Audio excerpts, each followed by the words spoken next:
Ça n'a pas de sens. C'est la montre. Non, et où tu vois c'est diabolique, c'est pas bon. Ozomona. Nga les jours n'abîment la cache. On a qu'on a allé à quitter. Et là on nous a prouvé que on allait à bien. Prévezate. Bande comme sous va bien à faire la main na mine kuna. Et là on nous a prouvé que maï wan ezaki à gobe. Prévezate. Je pas dit que maï wan ezaki à mabe. Mais na zoaki yango lokola moko makambo na baneko kanisa. Est-ce que veut dire une supposition? C'est pas une affirmation. Alors bande ko ba journaliste bo sunga ka pe biso bo ba ko véhiculer le message. Je dirais mon général Sylvano Kasongo, vous êtes un papa et c'est toujours comme ça. Donc, papa osa la responsabilité à mon aîné. Les ana bato ba kolinga na ba kolinga yote, mais l'essentiel les ali otikala ka ndengo zala kana musala na yo. Nzamba yebi ndenge azo futa yo, nzamba azo récompenser na lolenge na ya bonzambe, puis azo épargner yo na ba danger nyonso. Bande ko nyonso o bazalo ba n'importe quoi sur hypercrime na psengeli bango pardon. Et ngai moko munazalaki kuna na tikalo lo mabe pona hypercrime te. Le jour na bimaki na lobaki d'ailleurs c'est la première fois na ngai na moni pe na mboka na biso ki bakanyi muzaza pe ma condition bien. Ozomona. Donc j'ai eu toujours le temps de témoigner ça. Alors bande ko bazo sala yango papa na osengo limbisa bango et kotala bango na liso akanda te kotala bango pe na liso l'état te po ba ko ko ma charge te tala bango na liso bo papa et soki mawana yo e ko zali kola bande ko wana en tout cas bozala malamu mingi nzamba lola kozanga te koyeba na kopambola yo pe ko sunga na musala kitoko zo sala pourquoi pas na ba colonel nyonso bazakuna pour ne pas citer ba kombo na bango nyonso chez Biso Télévision chaîne oyo ekokani na yo chez Biso Télévision la chaîne qui vous ressemble. Chez Biso Télévision, deuxième vitesse. N'hésitez pas à liker notre vidéo. Et si vous êtes nouveau sur notre chaîne, n'oubliez pas de vous abonner et d'activer la cloche des notifications.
Fini tous les tracas. Créer une chaîne YouTube professionnelle Nayango Okuzwa. Un logo professionnel, une page Facebook professionnelle. Monétisation. Oui, première vidéo gratuite. Na Italie, déblocage de paiement. Gestion de vos chaînes YouTube, protection de vos vidéos, boostage, monétisation en RDC, prise de vue et réalisation de vos vidéos. Problème Nyons Italie site Nayo, Binga Biso.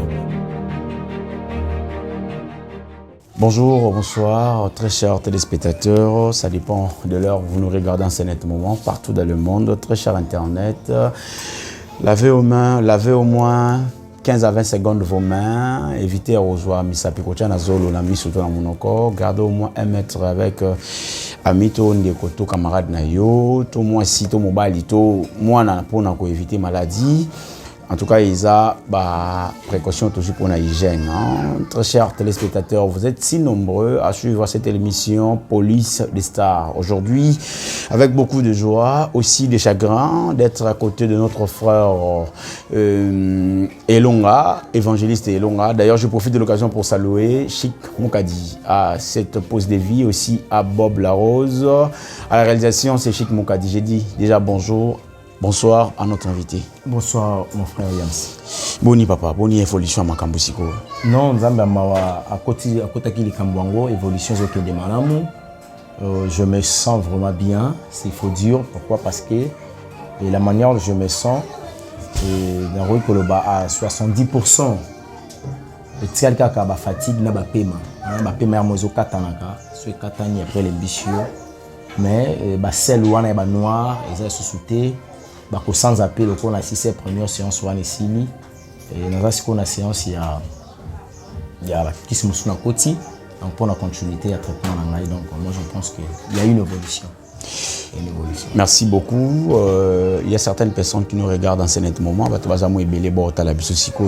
Moi bilingue. Il y a des rumeurs qui circulent, partout. Exactement qu'est-ce qui se passe avec Ndeko Ilonga. Il y a certaines personnes qui disent aux en poison, il y a certaines personnes qui disent non plus aux en empoisonné, au créer qui en buzz et Ndeko le bimo ebele. En tout cas message moi on a nous clé avant que tu continues la question. Ouf. Bon, je sais pas quoi dire parce que Ndeko Moussouba le buzz c'est l'évangile qui peut donner à une personne au dimanche. L'important c'est l'évangile, sauver les âmes. C'est pas créer une maladie et puis on a un mensonge. Donc on peut ça dans la gloire. On a un roki pour que ça gémile bosso des mots qu'on appelle chamat, des mots et mensonge. Pour na ça la culte d'adoration et Naruto pour na gagner. Peut-être bambongo pe bande ko ba aider ba mbongo et ba chrétien pour ceux qui va pour ça pour aider au zelato bela. Déjà soutien bandeko deux fois ils allaient bon maladie bah appuyer il y a qui belé ça quand ba chrétien est-ce que mutatina yombongo il faut ça chrétien to mutakabeli yombongo ba chrétien la majorité au centre que ce sont des chrétiens quand on m'appelle en tout cas papa je suis chrétien na ko lingaté mon ndeko na chrétien kufa mais je bénis encore l'Éternel parce qu'il y a un musulman aussi qui m'avait appelé au niveau ya Espagne la personne de konanga na mbote singa je suis un musulman avec un projet à Roya Congo. Mais la ligne qui n'a qu'une na erreur. Il y a aucune la nécromancie sans le savoir. Tant on a le monde kabbalistique, un monde chromanum, quand tu as expliqué exactement parce que maman a botinga a souffert qui pour nanga a koufi na zala kité. Et na bina zonga na kende kotika flair et je voulais parler de n'importe quoi. Et tant on a yokio, il y a problème il y a religion té, il y a problème il y a vie, na ju message. Et tant on a yoki koza likambo na bitin, toza bato. Nous connaissons ça sur un message on la pesa qui est sur les yeux et soubi la tine de la néfice quelque chose et contribuer à ton soukali tant que c'est peut-être melati et contribuer à ton transport tant que c'est que nous monde en décoise au traité. C'est bien à que monde en décoise au traité. Mais pour le décoise le buzz bon je sais pas bon la démocratie de la pensée. Oui. Tout le monde est libre de penser ses culpés, tout le monde est libre de parler se culper. Donc tout ça a impossibilité à interdire batouba le bateau pe bakanisa. Parler, penser, ça revient à la même question dans l'ingana tunasikoyo. Il paraît, j'affirme pas non plus, il paraît que Oliagi Poison a hypercrime. Déjà, c'est il paraît, donc c'est une fausse nouvelle. Hypercrime, les alliés, c'est la poison, je sais pas. Parce qu'il y a des gens qui parlent de ça, hypercrime, aux qui arrêté na hypercrime aujourd'hui, au bimikuna, aux en poison. S'il vous plaît, de Wunanga. Ouais, vas-y.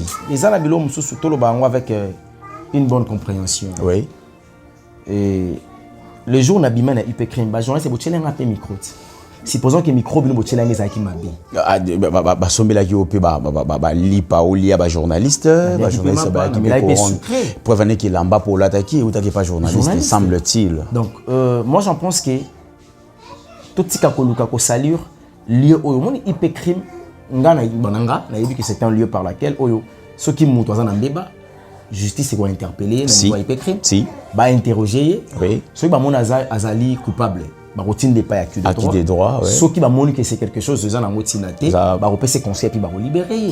Ouais, c'est comme ça que ça s'est passé avec toi. Oui, c'est pas un lieu poison ngo hypercrime c'est quoi qui ba chubina to c'était comment non. Alors, essayons un peu à quoi épargner hypercrime c'est mais excusez bandeko bazolo ba ke hypercrime azana makambo. Allez-y comprendre que baza bato ba salir sur combat justice mboka.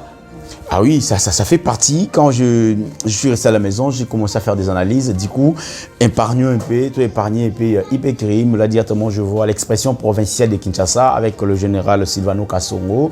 Mon toit Simbi Mebe Koyamboko. Ici, comme je suis fan, il y a vu la Kinshasa, dans la police, Nabiso et Simba Minde Kuna, na 24, on a bandé Kobaluke, Basali Rango. Moi, Général Kasongo, Azoluka Maître Kimia, Azobunda, hypercrime, Azobunda pour la criminalité dans Mboka Nabiso. Ici, là, oui. Ah bah non, c'est faux. C'est ça, c'est que le bandeko journaliste il faut protéger les institutions et son autorité en Boka Nabiso. Aussi c'est pas bon.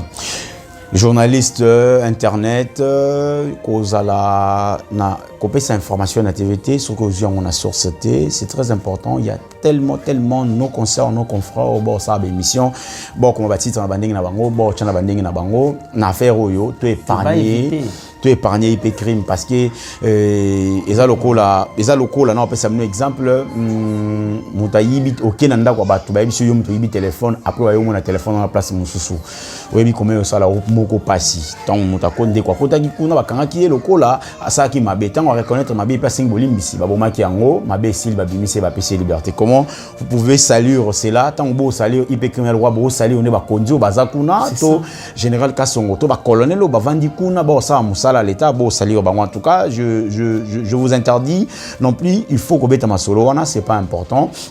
Et Ndeko Elonga aujourd'hui batoba oloba que parmi je sais pas exactement comme moi question elinga na tout nango rapidement avant que na makamususu et nakata affaire oyo l'importance d'évangéliste Roger Baka c'était quoi exactement? Évangéliste Roger Baka, je le salue à passant, a joué un rôle d'un chrétien, d'un frère quand il a vu que son frère Aza dans un lieu très compliqué parce qu'il passe à Kangama, c'est qu'il a dit pas s'il y a lieu peut-être on va la voir Kozala. Oui. À l'habitat, il faut toujours compatir au malheur des autres et surtout que c'est un frère Oyo. Tous allons dans la champ de bataille, tous allons lutter contre les mauvais esprits, contre le monde des ténèbres. Et ceux qui frères dans la champ de bataille à Zui, l'issasi, à Koufité, c'est qu'il faut qu'il y ait un simbaï pour nous comprendre une fois de traitement de façon que lobby tous ont la bataille parce que la guerre ça va toujours continuer. Donc évangéliste Roger Baka présence naïe, ils allaient qui très motivant. Azala qui wana vraiment juste pour nous soumangan de konaye et il était le seul je peux dire na ba serviteur de l'Éternel au bandima qui tongo midi pourquoi chaque jour au four au moulin appelé donc azwa ki kimia mukolo ngala zala ki libanda ozomona kimia ndeko wana tamso avec ko la té à tout moment il cherchait comment négocier il cherchait comment faire de façon que kimia ekota oui donc présence naïe zala qui pour m'aider. Donc, Zamba utilise qui est de l'évangéliste Roger Baka na apport naïe à ça quelque chose. Donc, c'est un peu ça. Est-ce que au l'anaraba prédication évangéliste Roger Baka? Trop. Nathalie évangéliste et là on a moko à lobby l'émission mo ya concert na biso pe omba à lobby lelo yongai nazo lobanga na lobango na bandeko ba otala biso so balanda prédication ndeko évangéliste et Roger Baka ba comprendre na lingana loba à lobby ngai nazo confirmer que lelo babino bozali ba prophétie ya ba Roger Baka. Pourquoi j'ai dit ça? Parce que Nathalie émission na yemoko boya sala kina ndeko omba alobi ndeko omba tunye que so bi pourquoi nzamba ponika yo oya ko dévoiler to ya ko dénoncer misa ba pasteur ba osala mana ba osala ngona ndenge ya mabe ndeko Roger Baka alobi lelo nga kutu nazoloba na otanga ba komboti lelo nga na otanga ba 2 versets 3 versets na émission nanga il y aura ba o ba koya après nga bazali eza émission je crois il y a une année si je m'abuse pas abi eza na ba o ba koya après nga bango ba kutanga na ba kombo et puis bango ba kutanga na ba verset biblique koleka o nga na otanga et puis bango ba kokanga ka bango ba kobima pour na musalo ba osala tant na telle émission na directement na se référer na eloko yozo sala to makambo yo ozo sala siko ya kotanga ba kombo ba pasteur ya kotanga ba verset biblique trop au delà Roger Baka ya ko bimisa makambe belé emploi sa bande ko ba osala question na ngali ngana tuna boy après analyse on a sali et yomoko en soi tu te sens pas que oza peut-être descendant na yé direct? Non, je suis descendant à Jésus-Christ. Bon, papa Roger Baka to za descendant Jésus. En fait na habité chez na Manuel sous motu na malamu. Au monité que makambo sala Jésus a bengi yo pe kana lignée ya Roger Baka. Mais nous sommes les évangélistes. Oui. Ministère to za ko exercer yango wana. Na kati ministère na biso to reparler sur le péché avec ses conséquences, to parler sur la repentance, l'enlèvement, le ciel et l'enfer. Et puis to yambisa ba to Jésus-Christ. C'est comme ça. Et na kati ministère nous tozala appuyer ne loko babengi la foi et le miracle. Parce qu'un évangéliste ça montre qu'il n'a pas affronter ka ba démon ba problème. Il faut avoir la foi et puis nzamba rosana yo pour soutenir nos ça miracle. Mais Dieu il a aussi la possibilité à couper ça maloba prophétique. Ndenga pesa ki kulutu na Roger Baka. Zomona. Tangwa komaki alobaki. Makambo ya lobaki le latin zoto. Donc, ezate ke yenda lobaki, molimo santo achaki maloba wana, apesa ke révélation wana, a utilisé ka monora mosala nzambe. Lelo yo tokoloba Roger Bakaza parmi mes serviteurs dédiés au bossel nzambe na nzela ya solo. Mais bien sûr que oui. Bien sûr que oui, moi je suis fier de défendre ndeko wana, kuluto wana, évangéliste à monene mboka na biso. Roger Baka pourquoi? Parce que on connaît balobaka mamu nzambe lobi to ebanzete na mbuma nango. Et tant aux hommes évangéliste Roger Baka. Olobani. Point te bosangani bino mbale bosa elo mo ya malamba mo. Tout ce que Dieu fait est bon. Le maître des temps et des circonstances, il existe. Aussi to kutanaki peut-être autres kana kosala mokili ebité, toze la kali bon moment. Faire le bien c'est bon mais pas au bon moment c'est mauvais. D'accord, puis ça va toute évolution, il y a santé, poison ils ont qui est niveau nini. Poison moi nini ya no. Ba libota na nzambe je dirais nzamba lola mona bino pambola bino bande gonyon so soutenir sur la prière. Appel à tout moment pour la morale en tout cas nzamba mona bino, merci beaucoup na la morale na bino. Nga nazaki déjà confiné. Nandaku déjà parce que il a fallu na traitement et nzamba lola kanisa bino lisusu na ndenge bozoti kangate ndé comme ça afandi habiter papelonga et zwata boye zwata 50 €, zwata 100 €. En tout cas nzamba lola mona bino. Et traitement vraiment ici évolué et je pense dans la dernière séance après yango on ça sous test. Ça sous test pour yeba soki eza ou pas et puis je pense que ça va aller. Ibande ko belé kutu ba benga ki ba misoso ba tindelinga ba kisinza na Goma. Ki c'est oti Goma eza na DHL. Ozomona.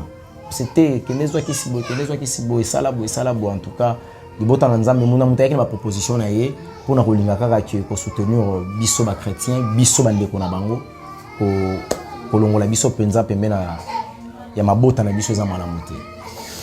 Mais si déjà à 70% ça va. Très chers téléspectateurs, je dis Binonion Sobo Talabiso, surtout nos consoeurs, nos confrères journalistes au J actualité, au Patikissi Ngombamo, titre 100% ok na source, nous tokenda na source, tokenda ko saba investigation, ceux qui me pèsent tokenda qui me pèsent, ceux qui maluko on se déplace pour nous comme à cause d'informations à source. Le côté évangéliste Selong a été clair à ses propos pour dire que ça peut être aussi vous, consoeurs, confrères, peut-être au Tchela qui est micro, il y a certaines personnes qui est lipalia, qui est brosse. Papa nangai, quand le contexte wana, ceux qui n'ont pas l'obina banda kolika koye ba origine nango, ceux qui ont pas besoin fona na lande les journalistes. Parce que bango banda ko yo tala yo. Oui. Bango mutu ba liboso ba yambenga bo ezaba journaliste na micro. Mais na obité que zabino pour nazala kata nazape na posa osala ba recherche nango te. L'essentiel des santé dans la bonne santé na zonga na kati tumba oyo ba sataniste. Vimo ki ndenge ezokende. Moment yango photo que ko récupérer libota na nzambe. Ça n'a pas de sens ya ko kanisela mutu to pe ko. Non, et outi wat makanisi yango. C'est diabolique, c'est pas bon. Ozomona.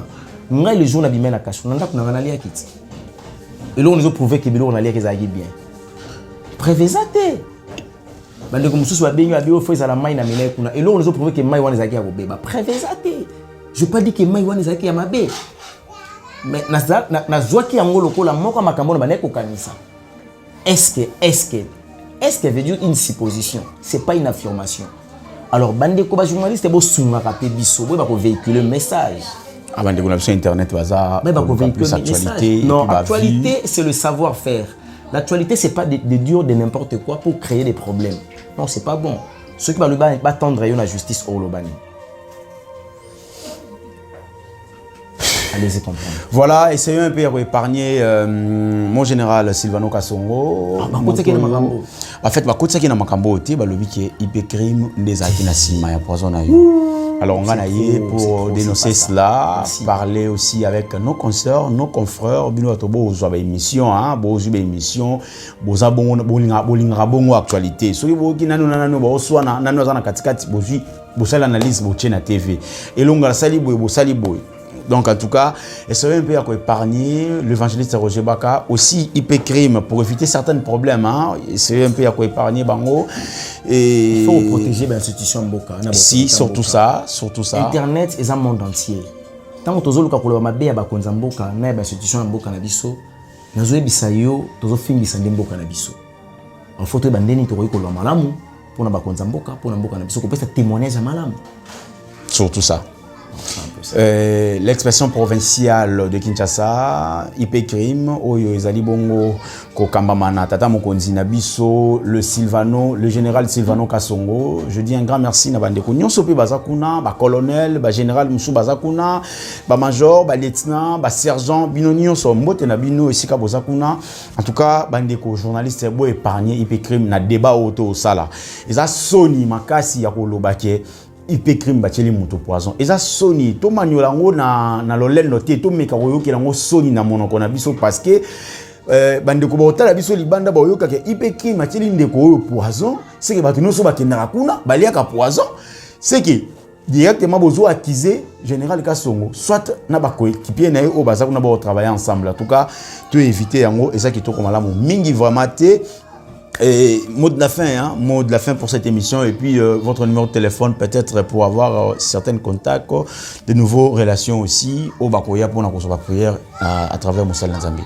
Merci de konanga nzamba lola mon abino apambola bino. Merci beaucoup. Message exact Moussala na biso to continuer ko sala ngo bino pe mo continuer ko sala Moussala bino toujours botika na kati respect et éthique na bino, ça sera une bonne chose. Bandeko oyo soit ba autorité amboko ba betsama ki libaku tango mususu ba journaliste ngamo na landité. Je découvre journaliste et il y a eu des analyses mais ça là il y oui ça ça là qui va le faire impliquer l'autorité en Bokanga la sengi pardon na para bandeko wana ba konzamboka boleka na olimbisa bango peut-être besoin qu'il me information pour na moni pe bangote besoin information mongote sur makambo bon na éviter ezaki nini sur c'est sûr ba konzamboka baza ebele chef de l'état za konzamboka ministre za konzamboka s'adresser directement na ba kondio ba autorité ozo ngo s'adresser na bango en fait na éviter na nazalaki impliqué na kati yango parce que ba analyse non ba ndeko bande otanga plus IP Crime alors ngana olinga yo o s'excuser na part na bango otala caméra oyo en tout cas pardon otali caméra oyo oyebisi le général Silvano Kasongo oyebisi papa colonel na biso bazaka na suivi ya makambo wana ya média ba message no sizoleka tout autour aux alentours na bango tala caméra oyo s'excuser pour na bango à vous. Je dirais mon général Silvano Kasongo, vous êtes un papa et c'est toujours comme ça. Donc papa osa la responsabilité à mon aîné. Les ana bato ba rolingo na bato ba rolinga yote mais l'essentiel les ali otikala ka ndengo zalaka na musala na yo. Nzamba yebi ndenge azo futa yo nzamba azo récompenser na lolenge na ya bonzambe puis azo épargner yo na ba danger nyonso bandeko nyonso oyo bazalo ba n'importe quoi sur IP Crime na psengeli bango pardon et ngai moko munazalaki kuna na tikalo lo mabe pour na IP Crime te le jour na bimaki na lobaki d'ailleurs c'est la première fois na ngai na moni pe na mboko na biso ki bakanyi muzaza pe ma condition bien ozomona donc j'ai eu toujours le temps de témoigner ça alors bandeko bazo sala yango papa na osengo limbisa bango et kotala bango na liso akanda te kotala bango pe na liso l'état te po ba ko ma charge te tala bango na liso bo papa et soki mawana yo e kozali kola bandeko wana en tout cas bozala malamu mingi nzamba lola kozanga te koyeba na kopambola yo pe kosunga na musala kitoko zo sala pourquoi pas na ba colonel nyonso bazakuna pour ne pas citer ba kombo na bango nyonso na yebi ki baza ba parents et puis ba serviteurs de Dieu bazawana ba serviteurs de Dieu bazali. En tout cas, ce qui peut vous occasionner de écouter dans la réunion de la presse, ou bien quand on c'est pas bon. Ce qui est élément, aux ana source en angote, et c'est pas bon, il va propager en mot. Donc, ma condi, mingi IP Crime, je vous aime tant. Dans le lingue tozalaki, n'a pas problème, si tu commandes une solution, n'a pas conseil au ngana zwaki. En tout cas, je pense que esunga kibiso, nzamba lola monabino, apambola bino, apé sabino makasi, na maïla kosala musala pour na kolongola batumabe. Pembene na biso liloba ya suka ezali ete bandeko nyonso bazolanda biso nzamba lola sali grâce naza na évolution moko vraiment nazokende malamu soki mpona bateli soki yesu azongi te soki mpe liwe surprendre biso te tokozanga te komona na bientôt là et tokoya kopesa bamessage eza tellement ebele concernant baréalité ezali dans le monde par rapport au monde satanique ya baorganisation na bango. Restez toujours dans l'attitude d'un chrétien, la vie à sanctification, le respect et la crainte de la parole de l'Éternel. Il faut toujours mettre ça en pratique. C'est parce que toujours le caption sur le salut qui est le royaume des cieux. L'essentiel pour nous, c'est le royaume des cieux. Sur la terre, il n'y a plus rien. Les États-Unis ont coronavirus. Donc, les États-Unis peuvent comme une insuffisance. Bengibi, on a plus de 143, 97, 58, 21, 175. Je reprends. Plus 243, 97, 58, 21, 275. Non, 97, plus 243 97 58 21 175 na bandeli plus 243 97 58 21 175 bengi biso to solola mais bandeko bo benga peut-être pour na batemba prière en tout cas na moi repos mukie parce que baki c'est obukanga makasi et puis basenga na moi repos pas de kazo traiter ngai nzamba mona yo papa Théo yo docteur ngai ndenge ondimi pena ko se sacrifier mais na biso traitement ya marambo eza passi ya talaka na bandaki na premier tour na bandaki o mela verre et masuba 5 heures c'est à ça 5 jours parce que ngai na yebiki ne na zape na boye na nga ko tout bien elle va mela masuba soso ba lambi ba tchebe épice na li soso na liat traitement eza passi c'est très souffrant ba graine musu na zolia wana banguba mobeso mais je te dis o tchena munoko bozo ba te guni na zoyoka